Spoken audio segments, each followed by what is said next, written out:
I want to talk about S.T. Gibson's first novel, A Dowry of Blood, which tells the tale of fiction's most infamous vampire from the perspective of his wife. This really is one of the best books I read in 2025. We learn within the first paragraph that Dracula has met his demise in some way or other through a letter that his wife Constanta is writing to him, wherein she regales the story of their centuries-long love affair, how it began, evolved, eventually fell apart, and what her life looks like now without him in it. When we first meet our protagonist, she's a young woman whose village was destroyed in a raid, with her being the sole survivor and just barely clinging to life. It's here that Dracula finds her and offers her the choice to join him as an immortal. He also bequeaths her the name Constanta. We never actually learn what her real name is, thereby creating a new identity for her to coincide with what is essentially her second birth. What follows is Constanta's recounting of the centuries she spent as Dracula's bride, but it's not long at all into this tale that we start to see the dynamic between this couple and how unbalanced it really is. Their relationship is based on Dracula controlling every aspect of Constanta's existence and them living solely on the terms that he sets. He forbids her from leaving their castle. He does experiments that she's not allowed to ask about in a lab that she's not allowed to go into. He's effectively isolating her from the world under the guise of love and protection. And Constanta is so enamored and so dependent upon him that she is for a great while unable to see through the facade. It's not until Dracula decides to introduce another person into the marriage that Constanta truly begins to realize just what little power she has in their relationship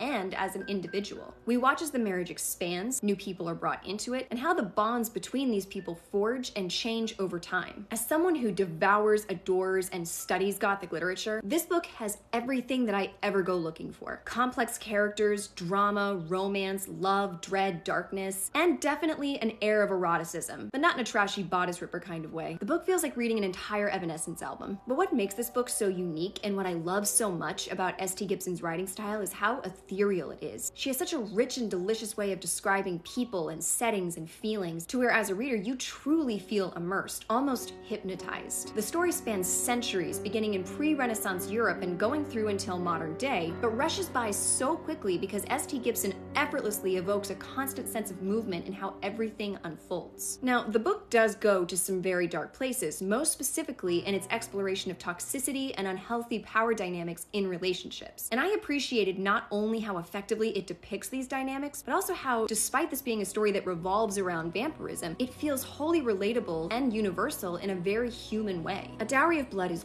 gorgeous, lyrical, romantic, upsetting, and incredibly satisfying. I couldn't recommend it higher to anyone who, like me, loves their vampire reads, but also just really good storytelling. Thank you so much for joining me in another book chat. Be sure to like and subscribe. Feel free to leave a comment or recommendation, and good evening.